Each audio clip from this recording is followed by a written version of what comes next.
Welcome to The Wrap. My name is Stuart Kavanagh, and this is your weekly dose of all the news from Broken Hill and the surrounding regions. Jason is away this week, so I'm delighted to be joined by our editor here at the Barrier Truth, Mr. Tony Bosworth. Tony, how you doing, mate? I am doing well, Stuart, despite the early start. But yes, it's all good. Yep. Now, mate, we were just talking off mic before. You wanted to say a little bit about NAIDOC Week. Yeah, so it's been NAIDOC Week this last week, and been a lot of events that have been run by the Aboriginal folks, but other people obviously joining in too, which is really great. And look, it's been a bit of a mixture, I think, of joy because of, what NAIDOC signifies, but also grief as well. They've talked a lot about elders that have passed away, so a bit of a mixture there, but great event, and well done to everybody for putting it on and putting all the events on. Absolutely. It's been front and center here in Broken Hill, and it's been fantastic. There's still a couple of events to go and check out, so check those out before the weekends. But Tony, let's get into the news, right? So I guess the first thing I want to talk about is Broken Hill City Council has decided to rekindle its sister city relationship with the Chinese province of Taixing. Now, this was a relationship that was began back in 1998, by former mayor Mr. Peter Black and then leader of the Sister City Committee, Mr. Bob Algate. He is a councillor still now. And, it sort of fell by the wayside, but recently, at the most recent council meeting, it was flagged as something they might want to bring up again, with the hopes of, some cultural development and some chances for our students and, maybe down the track trade. I believe the quote from Mr. Algate was, "Trade is tricky, but not impossible." So I guess watch this space. Yeah, it's an interesting one, isn't it? I found it a little bit bizarre, given that, we've got the AUKUS nuclear submarine thing going on at the moment. And also the federal government are taking down Chinese-made CCTV cameras back in Parliament House in Canberra there, because it's obviously a perceived threat from China at some stage, right? So, but nevertheless, Broken Hill Council forging ahead with a link with the city in China.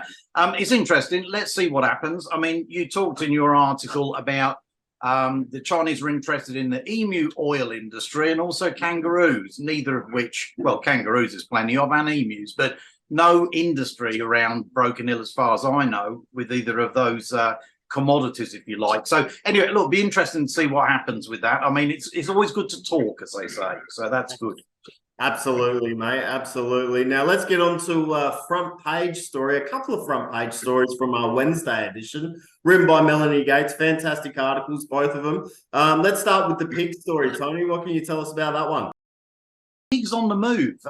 So apparently, some pastoralists out there are calling it a pig plague. There's thousands of them running around causing a lot of damage.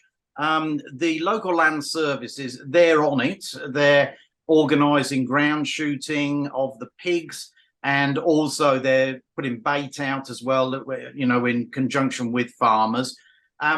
Some pastoralists are saying that over the past year, they've shot, individually 200 to 300 pigs on their properties. Yeah, it's a real problem. Now, local land services, they're not calling it a plague at the moment, but, it looks like a plague to me. But anyway, they're on it. Hopefully they can solve that. Causes a lot of damage to crops. But also, apparently the pigs have been hunting goats, and things like this. Really nasty. So, it's something that needs doing. Absolutely. I did hear some chatter around the office that some of these pigs are getting around at 140 kilos, which is, just boggles the mind. It does indeed. Absolutely. Now on to another front page story. And this one is sort of a feel-good one about a kid who's maybe been in a little bit of trouble. He's still young, but he's headed out to the camel farm at Silverton Outback Camels, and he is just thriving. Yeah, this is Lukas Garner. He's been really getting on well with the camels out there. He's only 12 years old, as I say, and he feels more comfortable there than at the school desk. Well, of course you would, wouldn't you? But look, he's been doing a good job out there, and it's really interesting because apparently it's built up his confidence, dealing with the animals out there, helping the owner, So it's been real good time for him, I think. And kids, you got to do your education, but this is a part of education as well, I guess. Absolutely. Fantastic story. And you love seeing kids thriving, whether it's in the classroom or not. Now, the next story I want to chat about, Tony, is one that I wrote. I know a bit of hubris going on here, but the local fireys, a team of 6 local fireys, were invited to the invite-only Australasian Rescue Challenge, and they had a fantastic time. I spoke with Dean Syfleet, station officer down here at Broken Hill Fire Department, and they actually placed in one of the challenges. Now, what makes this so impressive is the fact that it's not just Australian teams involved, there's international teams too. And they, like I said, they placed in the time critical challenge. And I just think a big round of applause for those fireys who are doing Broken Hill proud. It's really good. And it's great for them, I'll bet, to get that experience as well. A mixing, with all the other fireys. I think Dean Skyfleet was saying, wasn't he, that, it's been so valuable to them. They've learned so much. So, yeah, it's brilliant. Well done to them. Absolutely. He said it was a second to none learning experience. Yeah. Now, the next story we got is about the lead report that was released, Tony. What can you tell us about this subject? Okay, so this was one that Jason wrote before he went off on holiday this last week. It's the latest lead report, which comes out regularly from the Far West Local Health District, so our local health district. Mm-hmm. It's revealed that 39%, so it's 306 kids between the ages of 1 and 5 years, have blood level, what they call blood lead levels, that's BLLs, above the notification level of 5 micrograms per deciliter. Now, that sounds a bit technical, doesn't it? But basically what it means is that, these youngsters, there's still a high level of lead around, and they're often ingesting it. Unfortunately, it's not a good thing. But look, I think it's slightly better than it was before. The findings in the report showed the population blood lead levels are plateaued in each age group or developmental stage. No significant change since 2012.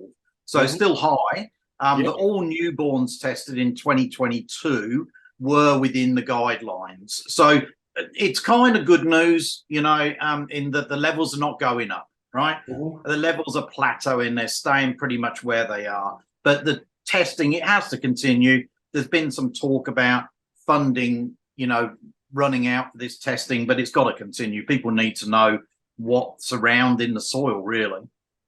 Yeah, absolutely. I think that the funding has been secured for the next 12 months.